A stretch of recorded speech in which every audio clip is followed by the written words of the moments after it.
l'Ouest de l'USAID, chef de file des partenaires techniques et financiers du SILS. C'est le directeur général du Centre climatique régional de l'Afrique de l'Ouest et du Sahel. C'est le représentant des commissions de la CEDEAO et de l'UEMOA. C'est le représentant de la délégation régionale de l'Union européenne en Afrique de l'Ouest. Madame la coordonnatrice de l'équipe des urgences et de la résilience au bureau régional de la FAO en Afrique de l'Ouest et du Centre. Mesdames et messieurs les délégués des pays membres du SILS, de la CEDEAO et de l'UEMOA. Mesdames et messieurs les représentants des partenaires au développement. Mesdames et messieurs les représentants des ONG nationales et internationales. Mesdames et messieurs les représentants des organisations des producteurs. Mesdames et messieurs les représentants des organismes de gestion des stocks alimentaires. Mesdames et messieurs de la presse, distingués invités, mesdames et messieurs. C'est pour moi un réel plaisir de m'adresser de nouveau à vous à l'occasion de la clôture de notre concertation régionale sur la situation alimentaire et nutritionnelle au Sahel et en Afrique de l'Ouest, tenue dans cette belle ville de Dakar. Je saisis cette opportunité pour féliciter vivement l'ensemble des participants pour la qualité exceptionnelle du travail qui a été réalisé durant 3 jours d'intenses travaux. Aussi, permettez-moi de renouveler au nom de tous les experts présents ainsi que de nos partenaires toute ma gratitude à son Excellence M. Macky Sall, président de la République du Sénégal, au gouvernement et au peuple sénégalais pour l'accueil chaleureux empreint de la terenga agissante qui nous a été réservée ici depuis notre arrivée et pour toutes les dispositions. Parmi ces recommandations, je retiens notamment la nécessité de prendre des dispositions et des mesures à effet immédiat en vue de lutter contre la vie chère et de préserver le pouvoir d'achat des populations. De prendre les dispositions idoines pour faciliter la libre circulation des personnes et des marchandises tout en réduisant considérablement les tracasseries routières et les paiements illicites. De suspendre les mesures de fermeture des frontières terrestres toujours en vigueur au niveau de certains pays de la région à raison de la pandémie de la Covid-19. D'inscrire les réponses dans des plans à court, moyen et long terme pour rendre opérationnel le Nexus Urgence-Développement. Mesdames et messieurs, chers participants, c'est l'occasion également de réitérer tous nos remerciements à tous les experts régionaux et internationaux, notamment ceux du SILS, de la CEDEAO, de l'UEMOA, de la FAO, de FUSNET, du PAM, des OPR et des ONG qui participent à cette réunion et appuient notre institution dans le cadre de l'animation du dispositif PREJEC du réseau de prévention des crises alimentaires. Avant de terminer mon allocution, je voudrais exprimer toute notre gratitude à nos partenaires au développement, particulièrement l'USAID, l'Union européenne et la Banque africaine de développement pour leurs appuis constants et multiformes au fonctionnement de ces dispositifs de veille permanente sur la situation alimentaire et nutritionnelle au Sahel et en Afrique de l'Ouest. Tout en vous souhaitant un bon retour dans vos pays respectifs, je déclare clos les travaux de la concertation régionale sur la situation alimentaire et nutritionnelle au Sahel et en Afrique de l'Ouest. Je vous remercie de votre aimable attention. Chers au Sahel et en Afrique de l'Ouest.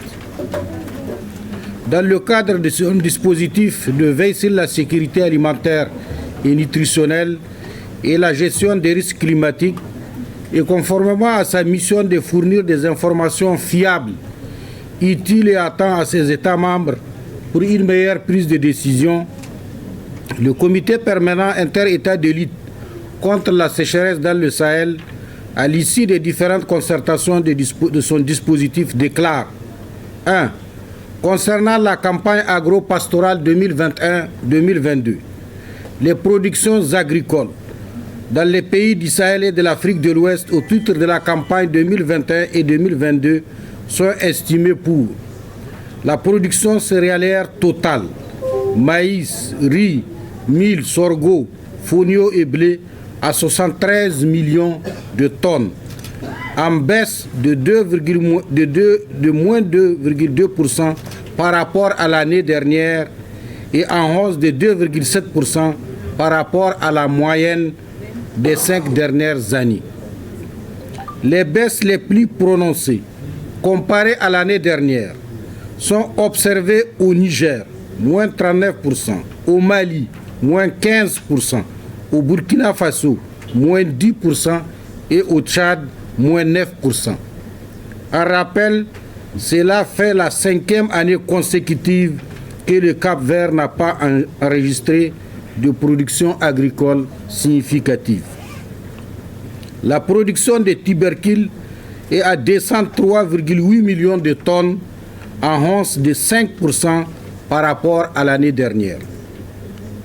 Les marchés régionaux ont été particulièrement affectés par la conjonction des crises sanitaires dues à la pandémie à Covid-19, la crise sécuritaire en nette détérioration dans la région, les crises politiques et la baisse importante de la production céréalière, en particulier dans les pays du Sahel.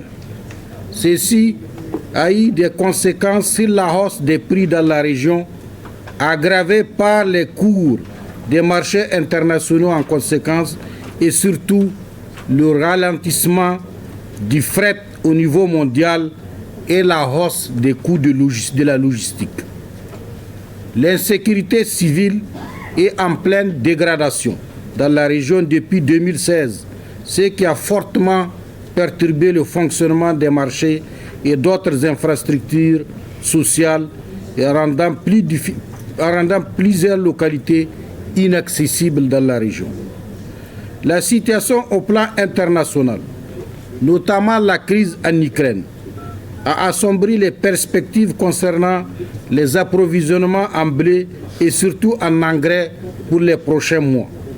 En effet, la campagne agricole 2022-2023 a déjà commencé dans les zones bénéficiant de 2 campagnes agricoles de la région et les prix des engrais sont déjà passés du simple au double dans certains pays comme au Burkina Faso.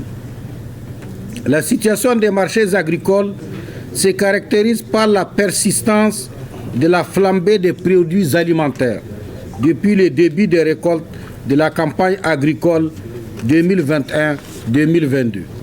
En ce mois de mars 2022, les hausses des prix comparées à la moyenne quinquennale sont de 41 à 46% sur le maïs, atteignant plus de 100% dans certaines localités, 30 à 37% sur le mil et le sorgho et de 15 à 21% pour le riz.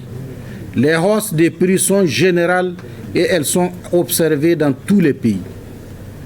2. Concernant la situation alimentaire critique au Sahel, les analyses de l'insécurité alimentaire et nutritionnelle avec l'outil cadre harmonisé conduite dans les pays, excepté au Cap-Vert et au Libéria, révèlent qu'en l'absence de réponses appropriées, le nombre total de personnes en insécurité alimentaire et nutritionnelle pourrait atteindre 38,3 millions de personnes au cours de la prochaine période de soudure, juin-août 2022, y compris les personnes déplacées internes et les réfugiés. Cela traduit une détérioration inquiétante de la situation alimentaire jamais observée depuis 2005 dans la région. Cette situation, à la limite d'une crise alimentaire perceptible, résulte principalement des conditions d'accès limitées des populations vulnérables à une alimentation adéquate. 3. Concernant la performance des plans de réponse, l'insécurité alimentaire, accentuée par la situation sécuritaire, affecte en plus de 38,3 millions de personnes en crise 83 millions de personnes qui sont à la limite de leur capacité à satisfaire leurs besoins alimentaires minimums. Face à cette situation, une assistance alimentaire appropriée est nécessaire pour assurer une consommation alimentaire adéquate, protéger les moyens d'existence et lutter contre la malnutrition. Des actions urgentes suivantes doivent être menées. Au niveau des gouvernements des États du Sahel et de l'Afrique de l'Ouest, prendre des mesures à effet immédiat en vue de lutter contre la vie chère et préserver le pouvoir d'achat des populations, notamment une subvention des prix des produits pétroliers qui impacte sur le coût du transport et sur le panier alimentaire des ménages vulnérables. Lever les mesures d'interdiction d'exportation afin de faire jouer le principe de la solidarité régionale séculaire entre les peuples, basé sur les complémentarités agroécologiques des différents pays. Maintenir pendant toute la période de soudure les mesures transitoires d'allègements fiscaux et de plafonnement des prix pour faire baisser les tensions sur les prix. Moderniser la production agricole, animale et halieutique avec le recours à l'irrigation, à la mécanisation et aux engrais de façon à assurer la disponibilité en toute saison des produits vivriers. Au niveau des organisations intergouvernementales, SIL, CEDEAO, UEMOA, appuyer davantage les pays dans le renforcement des actions d'adaptation au changement du contexte climatique, sécuritaire et sociopolitique très complexe dans la région. Apporter des réponses concrètes à travers une déclaration politique d'urgence engageant les États à mieux faciliter l'accès à l'eau agricole, aux intrants agricoles, notamment l'engrais et matériel agricole aux petits agriculteurs. Prendre les dispositions idoines pour faciliter la libre circulation des personnes et des marchandises tout en réduisant considérablement les tracasseries routières et les paiements illicites. Je vous remercie. Dans la recherche des faits et la situation actuelle de la situation alimentaire et nutritionnelle dans la zone, c'est un échange des idées maintenant et les approches seront abordées suite aux informations qui sont sorties de cette réunion. À ce moment, je ne suis pas en mesure de répondre directement à la question parce qu'on vient de recevoir tous les renseignements. Nous allons étudier au fond les résultats de cette séance et puis formuler ensemble avec nos partenaires des réponses appropriées à la situation. Merci. A mis en place un mécanisme pour soutenir les pays dans les situations de crise. Il faut retenir que ce mécanisme vient en complément donc des efforts des pays. Il ne vient pas remplacer ce que font les pays, mais il vient compléter ce que font les pays. Et au jour d'aujourd'hui, je pense qu'il y a déjà un certain nombre de pays qui ont bénéficié de ce mécanisme-là depuis 2016. Et aujourd'hui, quand même, la CEDEAO dispose donc des capacités de pouvoir donc assister ces pays-là, comme dans le cadre des plans de réponse, comme le disait M. Bawa tout à l'heure. Donc les conditions, la principale condition pour mobiliser la réserve régionale de la CEDEAO, c'est donc l'analyse cadre harmonisée qui a été présentée aujourd'hui. Et on a vu que pratiquement 13 pays sur les 15 possèdent des zones déjà en phase 3, qui est la phase de crise. Et donc on a la possibilité donc de faire des requêtes auprès de cette réserve qui sera analysée par le comité de gestion et qui va apporter les réponses appropriées. Je vous remercie.